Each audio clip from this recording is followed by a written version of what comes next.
and welcome to Middle East Focus, a weekly podcast on regional affairs and U.S. policy, produced by the Middle East Institute in Washington, D.C.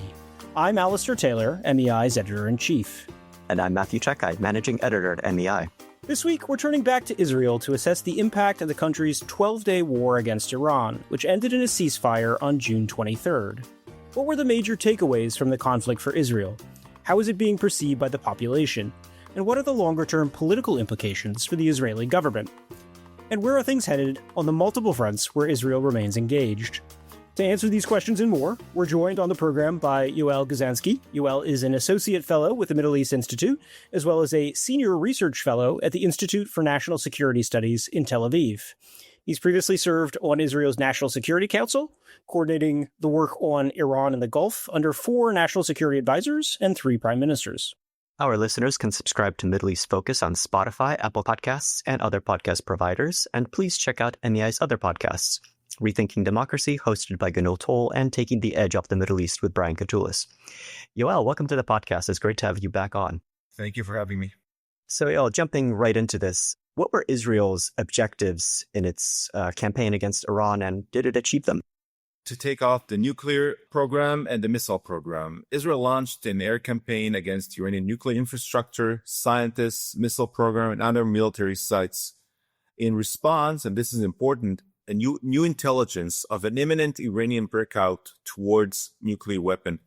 Iran, on its side, retaliated with some over 550 ballistic missiles and 1,500 drones, the majority of which, by the way, were intercepted by Israel missile defense system and its allies, notably the U.S., but also regional allies like Jordan. So on a military dimension, Israel demonstrated its operational capability to maintain air superiority within Iran. You have to remember, Iran is 1,500 kilometers away from Israel, but Israel airplanes reached 2,400 kilometers away, controlling the skies of Iran and degrading its nuclear infrastructure and air defense and missile industry. I think it's a strategic message that Israel is sending to Tehran, showing the cost Tehran would face for crossing red line. The Israeli message was, we know what you're doing, where you're doing it, and if we need it in the future, we will do it again. One thing that I want to emphasize is an Iranian failure to use its proxies in the region. Iran's regional weakness is very visible. It was unable to coordinate a response from its proxies, and I know that it tried to do so. How have the war and its aftermath been perceived by the wider Israeli population? What's been the sort of tone and tenor of the political discussion around the conflict inside Israel? This is interesting. It's a very good question. I think I would not be mistaken saying that most Israelis, right or left, support the operation as a necessary preemptive move. Israel public, as in Israel society, and which I'm part of, is divided on so many fronts, on so many issues, you name it, especially the Palestinian issue, but not on Iran. A full consensus was visible on that matter, left and right. Prime Minister Netanyahu, of course, claimed victory, then saying that his long-standing warning of Iran was true, and he cashed a check. Yet, and which is really interesting, polls being made after the 12-day war show he didn't gain much support from the campaign. So the divide in the society was almost intact. People, I guess, still remember the failure of October 7, and it was Bibi watch. So fair to say that people gave him credit for the operation, but that didn't change their kind of core political fundamentals, where they stand on Bibi, where they stand on the kind of broader political questions in Israel. It's fascinating. The Israeli society is divided half and half. Bibi with his a very strong base that doesn't seem to move anywhere. I mean, one would expect that after such a success, he would gain support, but only in the margins, not really. And it seems that the Israeli politics and society and public are getting ready for elections, perhaps this year. So has the campaign had any noticeable impact on the broader Israeli political situation, even if not Netanyahu's prospects specifically?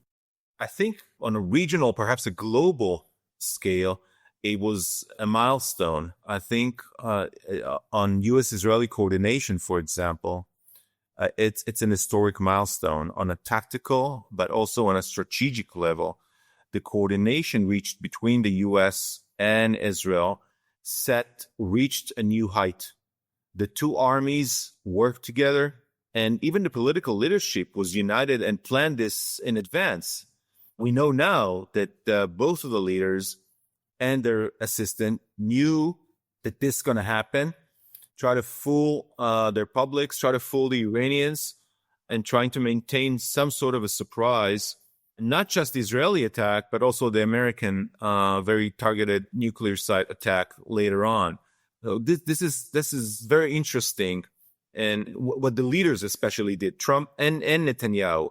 For example, they showed others, the outside audience, that they have all kinds of misunderstandings, and Trump is pissed at Bibi for that, and in reality, it wasn't true. It was all a show, and this is fascinating. They want to put the Iranians to sleep, and that was fascinating.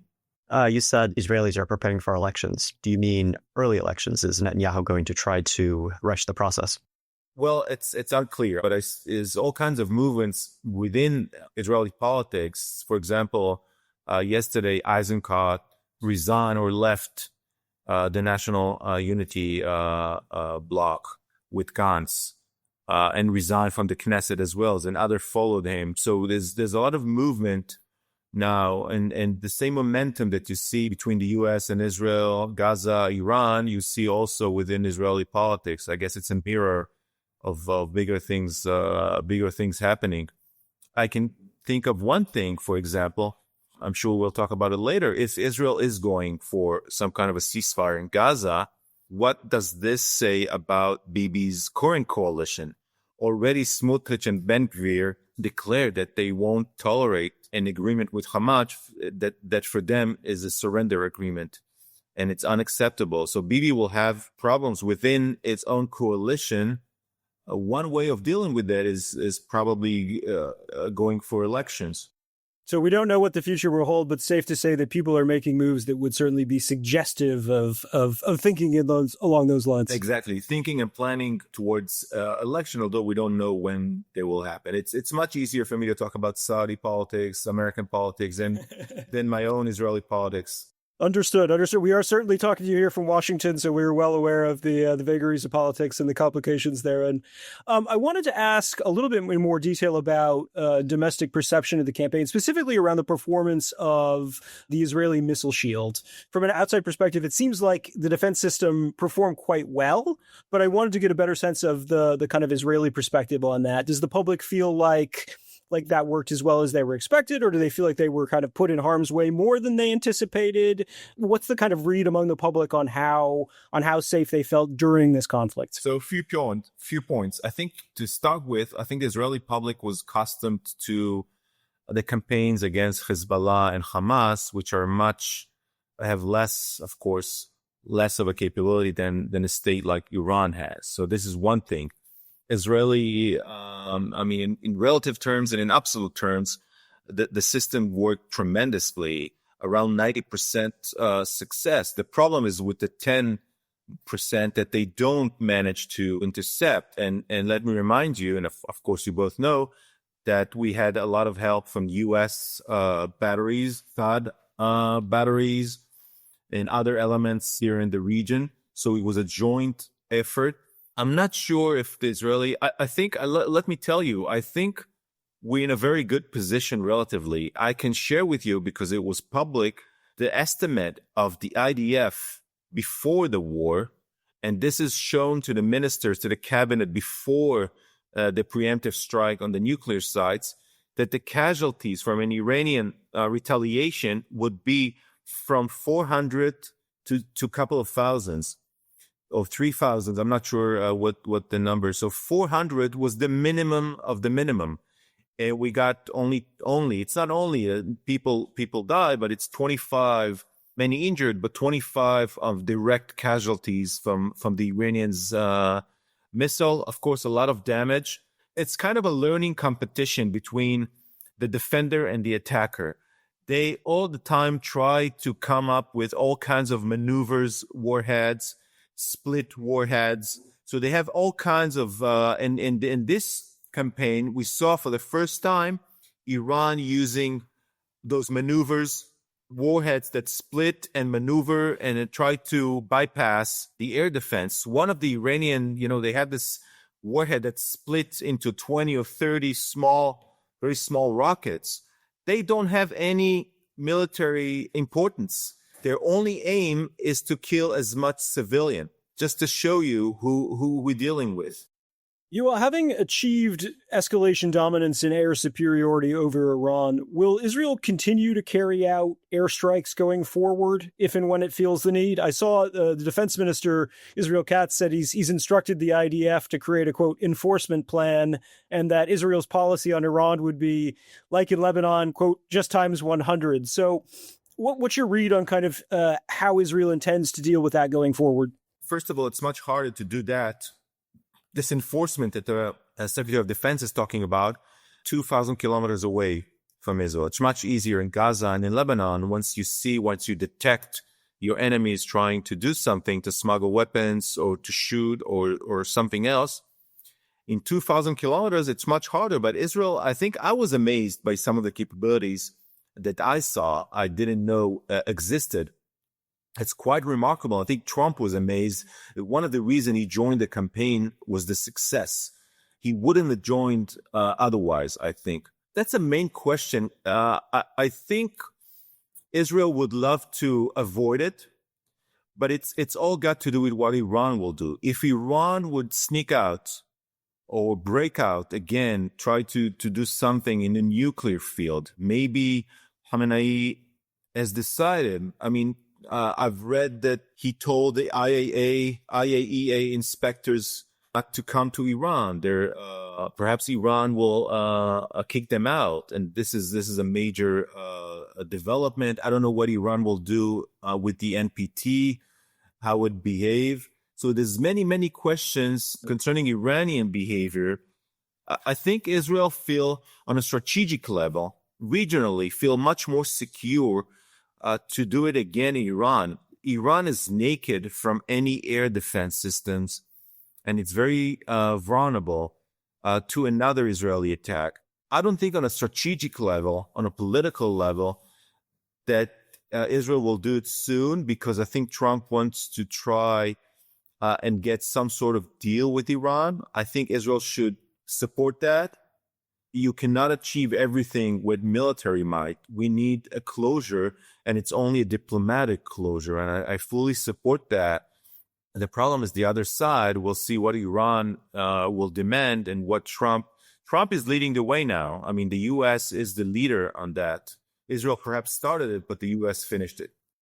I just wanted to ask, too, on the kind of sustainability piece. It seems like, as you said, this is a difficult thing to do on an open-ended basis, given the distances involved, and also given the fact that the IDF is carrying out regular operations in Gaza, West Bank, Lebanon, Syria. How kind of sustainable is that as an open-ended approach?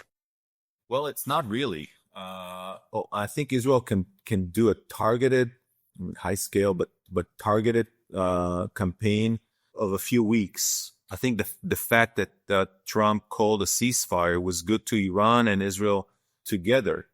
I think we would have found out that we were executed all of our targets inside Iran, unless we could not get Iran for a ceasefire, and then my guess that Israel would escalate and target all kinds of facilities that it didn't, like regime and like the oil facilities. That would be, I guess, the last target. Yeah. It seems like it hit a couple of those, like the broadcaster, like some of the energy infrastructure, as a sort of suggestion of what they could do. It seemed like a sort of messaging tactic to me. Exactly. As much as I know, Iran's very strategic facility, Fars gas field, was not attacked.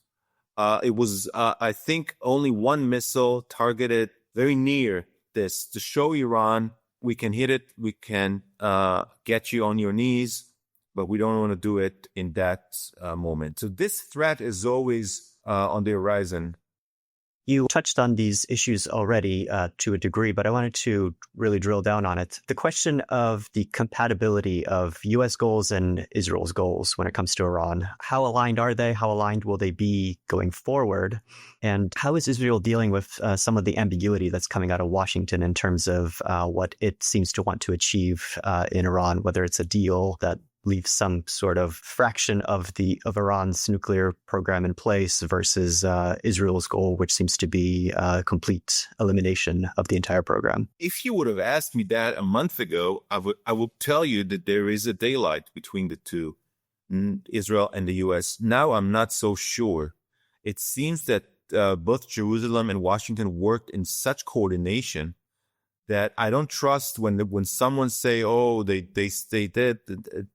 It's maybe just playing good cop, bad cop. I think there's such coordination between the two. I think Trump is really pleased from this campaign. No damage, no retaliation, a serious one. It was all a show, what they did in Qatar, of course. So I think he's very pleased. I think everybody is pleased, except perhaps Iran. The big question is for the future, how sustained damage was inflicted on the nuclear program. And can Iran, in a matter of months or a year, can jumpstart again some sort of an enrichment somewhere secret or somewhere else without the U.S. and Israel detecting it? So sneak out to a nuclear capability. That's my biggest worry, that you actually cause them. And so, because one of the aims of such a campaign is to change the motivation of Iran. You cannot eliminate 100% of the nuclear know-how and facilities. Even the U.S. can't. But you want to change Iran's motivation, and Iran would probably, what we wish what would happen is that Iran will say to itself, "Oh, this is too much. I don't want to," even the prospect of another U.S. and Israeli campaign. And even Trump said, if Iran will do it, and I will attack again for sure. This is remarkable. This is deterrence. And I'm sure Iran now believes Trump's. Why? Because a week ago, we attacked Iran. So you cannot give a better guarantee to Iranians about U.S. deterrence.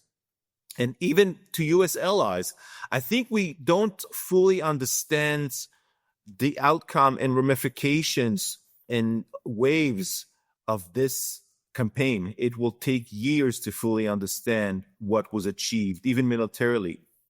Yoel, the focus over the past few weeks has understandably been on the Israel-Iran war, but now that we have a ceasefire there, the spotlight is kind of swinging back to the unresolved war in Gaza. The IDF says Gaza is now its, quote, primary concern. Trump seems to be pushing for a new ceasefire deal, and Netanyahu has come out and said that there are new opportunities that have opened up as a result of the Iran war. What do you see as the potential for renewed movement there? I see a lot of potential. Netanyahu is coming to the White House next week. He would not come to the White House if he wouldn't have the sides would not come to some sort of a breakthrough being reached, and an agreement of sort between them. I think there is something going on behind the scenes. If I may, I would dub it as Fordo for Gaza, or Gaza for Fordo. I think behind the scenes, Trump said to Netanyahu, even implicitly like this, "I will do the job in Fordo. You will give me Gaza. You will give me ceasefire. You will adjust and be more flexible." And I think this is exactly what we're seeing now. Such flexibility from the Netanyahu government that we didn't see in the last year or so. Bibi is walking halfway. I'm not sure. I really hope that Hamas will walk the other half, and the two sides will reach some sort of agreement that will end this war. I really hope so. There's room for optimism, I think. I've seen what Trump wrote and declared in recent days, and I think there's room for optimism. I really, really hope so. There's momentum. I think this momentum is reached by Israeli concessions and Israeli flexibility. And it's got to do a lot with Iran and what Trump did for Bibi and Trump's pressure on both Netanyahu and Hamas via Qatar and Egypt. So it's the Americans that it's this administration that is actually putting a lot of pressure on both sides. And I think a temporary truce is plausible within weeks. The problem is that long-term stability hangs on a broader political agreement, which remains elusive. As long as Hamas is in power, Israel did not fulfill its war aims. Israel cabinet in the beginning of the war said, we are going for the destruction of Hamas as a military wing and a political wing. If the ceasefire is agreed upon in Israel, I hope it means the hostage release, of course, but it also means because the tit for tat was always, I will say it bluntly, it was always the end of the war for the release of the hostages. This is Hamas insurance policy. I'm sorry to say, but this is the reality. So if a truce will be there, some sort of a ceasefire, an agreement, they would be released. Hamas is getting a lot of oxygen, and it will be much harder to pursue Israel's initial war aims. Yoel, in the aftermath of the war with Iran, do you think Tehran is sending any messages to Hamas about which way to go on this? That's a very good question. I think as Iran tried to convince its proxies to retaliate, and only the Houthis fired a few missiles, but not either than that, no one. I'm not sure how Hamas sees Iran right now, and if Hamas is listening to Iran more than it listens to Qatar, for example, or Turkey. I know Turkey has a lot of influence on Hamas. A lot of the leadership of Hamas is now in Ankara and in Istanbul. So Iran is perhaps in a very weak point, perhaps in the weakest since the mid-'80s or late '80s, in a very, very weak spot. And it also, I think, has a lot of influence on its proxies. And Hamas was never a very close proxy to Iran. We had Hezbollah first and Iraq militias, and then Hamas. So I wouldn't know what exactly is going on. Iran is always a spoiler. Iran is always trying to get Hamas to attack Israel, to try to postpone and delay and obstruct any advance towards some sort of a status quo. It will stay that way. As you mentioned earlier, Yoel, Netanyahu is coming to Washington next week. I know you don't have a crystal ball, but I'm going to ask you anyway, so bear with me. Do you expect, given your previous comments, that we will see some sort of a deal, something big announced? I think so. The other possibility is that the two, if this would not succeed, it's a big gamble for Trump because some of the declarations suggesting that a big deal is coming. If not, the two leaders would just talk and again on their greatest achievements in Iran. Take a victory lap. Exactly. Doing exactly that. I really hope that another declaration, there was some suggestions in Israel that some sort of an advance towards some sort of a normalization process in the region would be. Again, and the candidate here are not just the Saudis that everybody talks about, but people are talking about Syria now, which is another candidate, which is amazing for itself. Just a year ago, if I would have said to you that Israel and Syria perhaps are going to sign some sort of an agreement, you would have think that I just landed from another planet or something, that I'm delusional. But this is exactly what the two sides are talking about, Israel and the new Syrian regime. The UAE is the mediator. The US is also involved. This is fascinating. This is, it's a cliche, but it's a new Middle East. Yoel, you've actually quite preempted my next question a little bit. Wanted to. It's a creation talk, I wanted to widen the aperture just a little bit and talk about this issue of Israel's relations with the Arab world and Iran's relations with Arab states in light of the June 12-day war. There's a bit of debate in the analytical community here in Washington, at the very least, about how, on the one hand, Israel's campaign underscored Israeli military and intelligence superiority, but on the other hand, it also reduced Arab governments' threat perception from Iran. Do you think this will have any impact on the Arab states' willingness to normalize with Israel, especially with the Palestinian issue still unresolved? Well, that's the million-dollar question. I'll tell you my thoughts.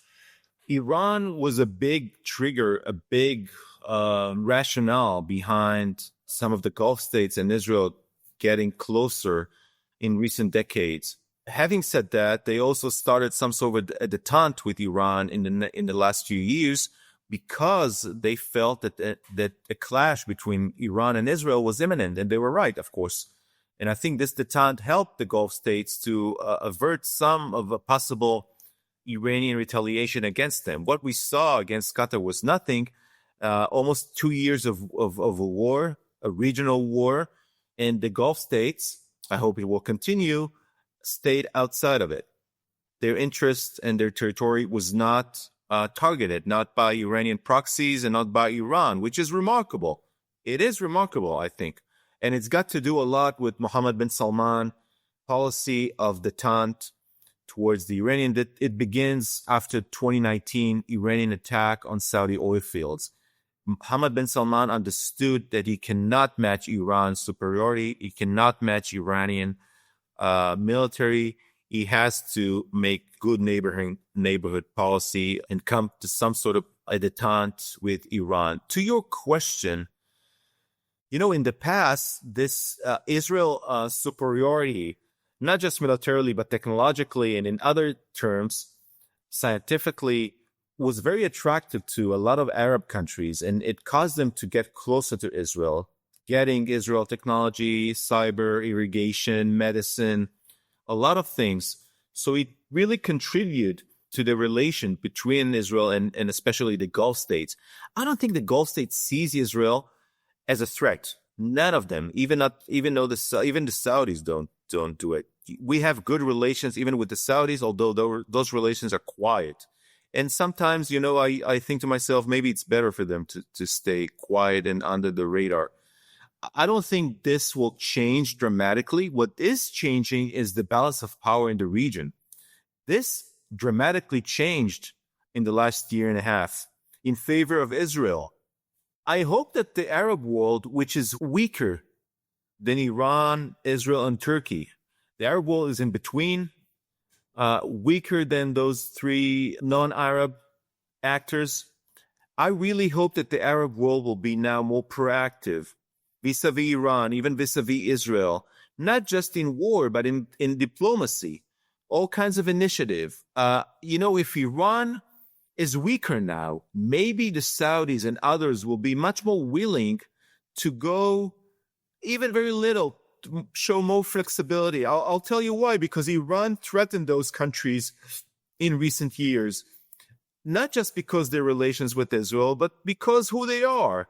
Since the revolution, Iran is an unstable force in the region, wanting to go under the stability of the monarchies in the Gulf. So I think if Iran is weak, and if the countries in the Gulf understand that Iran is weak, it's not the same thing. They need to feel and understand and share the intelligence with Israel. I'm sure some of them do. And with the U.S., one other thing very important happened. It's not just that Israel gained superiority in the region, the balance of power changed, Iran is weaker. The U.S. used force. The U.S. was reluctant to use force for more than a decade in the region. For the Arab regimes in the Gulf, it shows that the U.S. is perhaps willing to defend them. And this is something else if I can compare it to September 2019 and even January 2022 when the Houthis attacked Dubai and Abu Dhabi. This is something else. That's a new story. I hope and perhaps, and you know what? I'm pretty sure that some of the regimes in the Gulf feel much more secure now and not the opposite. What do you see, just playing that thread out a little bit more, what do you see as the longer-term impact of that shift?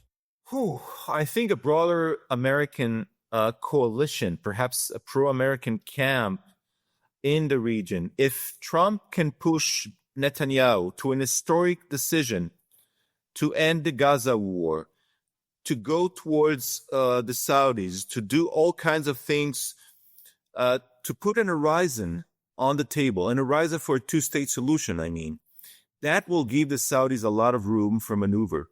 And for other countries as well, not just the Saudis here, perhaps Muslim countries outside the region like Indonesia, perhaps Oman, perhaps other countries as well, will feel much more secure to go hand in hand with Israel. I hope he will do that. This is my hope. I think in that we will see, if that happened, Bibi, of course, will have to change his coalition. It will have to be something internally in Israel.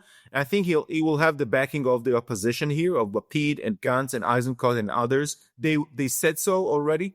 That could happen. In the outside and globally, I think Trump will be very happy. We can jumpstart Abraham Accords 2.0. He will get the Nobel Peace Prize that we so much want. That might bring a breakout. And of course, and I can tell you for sure, I guarantee and I know for a fact that Iran really opposed that. This will be a blow to Iran. This will be the answer, a closure for what Israel did 2 weeks ago to the military campaign. And it will be quite an achievement. It will be a blow to Hamas. It will be a blow to other spoilers in the region. Seems like a great place to leave things, but before we wrap up, Yoel, any final thoughts? I really hope that we are going towards, as Israeli citizens, my thoughts and prayers are with the Israeli and also American citizens that are still in the tunnels of Hamas for so many days. And I hope this will be resolved and some sort of a ceasefire will be reached with more Arab activism and participation in trying to replace Hamas as the one who control Gaza, to bring the PA, the Palestinian Authority, and hopefully a new dawn. I hope it's not just hope, that it stands on legs, on two legs, and hopefully this Netanyahu visit next week to Washington will at least jumpstart this. That's all the time we have for this week. Thank you, Yoel, for joining us on the program, and to our listeners for tuning in. Finally, a big thank you as well to our production team for all of their work on this week's episode. To find MEI's latest coverage of the Israel-Iran conflict and its longer-term impact on regional dynamics, please visit our website, www.mei.edu. You can also follow MEI on X, Instagram, Facebook, and YouTube, and subscribe to our email newsletters for the latest analysis and information about upcoming events. I'm Alistair Taylor. And I'm Matthew Czekaj. We hope you'll listen in again next week.